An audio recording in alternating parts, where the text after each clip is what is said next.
Mabuyani, munjani? Salibonani muli yeZimbabwe, ngiyalamukela njalo kwenye episode elangeni lanamhla engibuye ngiliphathele yona. Ithi ngitsho okuphakathi kwenhliziyo yami ngoba kunzima kuyasinda.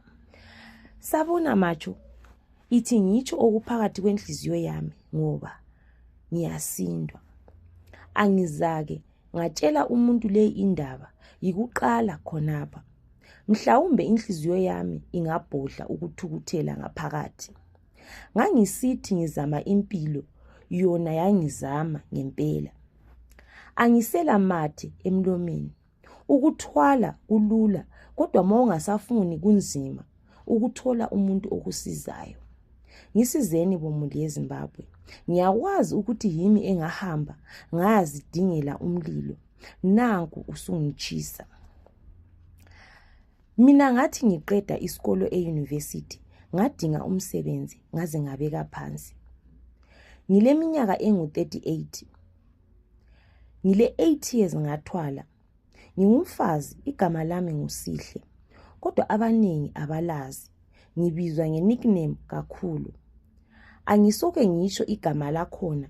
Ngiyesaba ukuthi abantu bazothini ngoba ngiyaziwa kakhulu. Ngadinga umsebenzi ngawuswela. Ngaze ngacina ngizihlalela nje ekhaya labazali bami.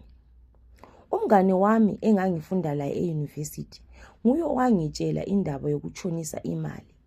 Ngaleso sikhathi ngangingela mali yokuqala ibhizinisi lelo.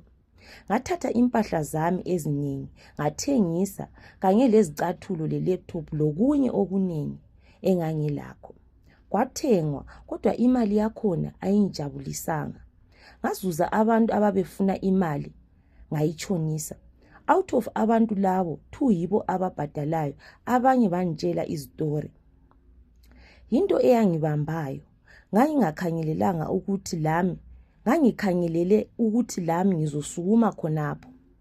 Izinyanga zadlula, kungela into ecacayo. Kwelinye ilanga umngane wami wathi ngimphelekezele kwenye inyanga eBhinga.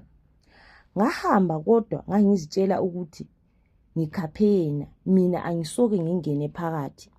Safika wangena umngane wami wasizwa. Sathi sesihamba inyanga leyana yaphuma emsamini wayo, yathi kimi ngibuye. Wangitshela impilo yami yonke, ngaze ngacabanga ukuthi mhlawumbe umngane wami nguye omtshelileyo. Wathi nxa ufuna ukusizwa asingene phakathi. Ngatshela inyanga leyana ngendaba yami eyabantu ababengabhadaliyo izikweleti zami. Wangipha imnyenke yayisegabheni levaseline. Waphuma phandle wangipha amaluba 2. Hayi ku-flower pot. Ama-flower pot akhona emancane.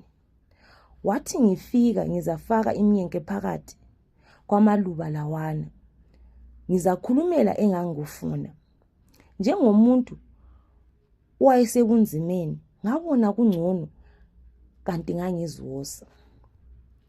Ngafika ngayenza njalo, abantu babuya le mali yami. Imali yonke engangiyipha abantu ngangiqala ngiyikhulumele. Ngiyilalise ihanjwa ngemnyenke, then abantu nxa bebuya ngibaphe imali. Ungathatha imali kimi, uzahlala ubuya uzokolota every time. Maybe uze ufe, unless nxa ukhuleka okuzwayo o uthole umuntu osizayo abeqiniso. Wonke umuntu othatha imali kimi akulanto zakhe ezihamba kahle. Uhlala esezikweledini kuphela. Kwaqala kusachaza until one day ngaphupha ngihanjwa yimnyenke umzimba wonke.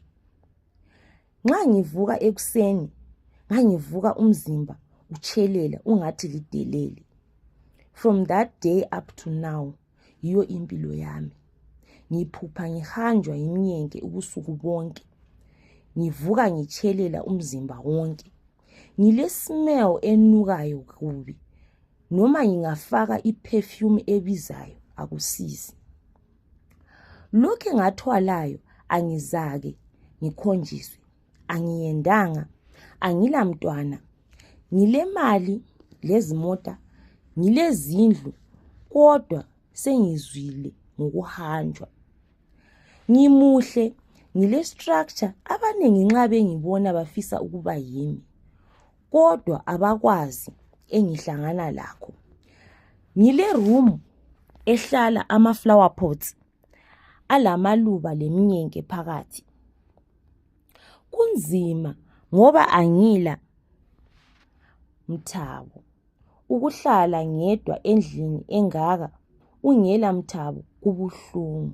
Ngicela usizo. Ngabuza uSihle ukuthi manje imyenke leyo ma ingalala ihamba imali leyana ubusuku bonke ayivuki imanzi yini. Wabe sithi kokhona ngendaba yokuthi imithi ingahanjwa imali lana ingahanjwa imyenke ebusuku, ekuseni mayivuka yabe womile. Ekuseni imali lana mayivuka iyabe isilamabhadi, iyabe isile imoya emibi, imoya ezochithiza ukuthi imali lana mawuyithatha kuye kuthiwa iyachithiza imali yakho, ayisebenzi. Imali lana iyabe ichelela, njengamachelela yenza lapho uhambe khona imyenke. So kunzima. uSihle udinga usizo, uthi celani limsize muli eZimbabwe ngoba yena sediniwe ngokuhanjwa imyenke. Akusamchazi khonokho, akusamchazi. La muli eZimbabwe bengicela ukuthi abantu asifundeni ukuzisebenzela, asifundeni ukuthi singathandi ukuhamba kubomatshonisa. Indaba le inzusa ubuhlungu ngoba kulabanye abantu engibaziyo mina abaphila kumatshonisa. Umnyaka uqala uzuyephela uyabe hambe esiyathatha imali kumatshonisa. Akula nto yenzayo umuntu enalo, uphila vele ngakhonokho.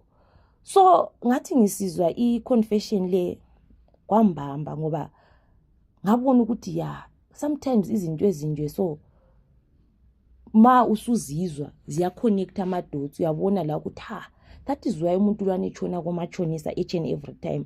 Kanti imali lana iyabe ilungisiwe, wena uyabe usuthatha imali lana usuyisebenzisa, kodwa imali lana iyabe isilungiswe kudala. So asifundeni ukusuthiseka ngakhonokho esilakho kulutshwana. Ngiyazi ukuthi kunzima, kodwa asifundeni ukusuthiseka ngakhonokho esilakho. Khonokho okulutshwana esilakho esikusebenzayo, asifundeni ukukubamba kahle okuyimali khonokho. Siyekele ukuthanda ukuya kubomatshonisa. Ngiyabonga muli eZimbabwe, bengicela likhomente, lishare, lesubscribe. Bengicela lisincede ngosizo ngoba sifuna ukusiza uSihle. Abakwazi ukuthi bakwanisa ukumsiza, bengicela limbambe ku-inbox sikhona ukusiza udadewethu. Ngiyabonga muli eZimbabwe, ndabuka.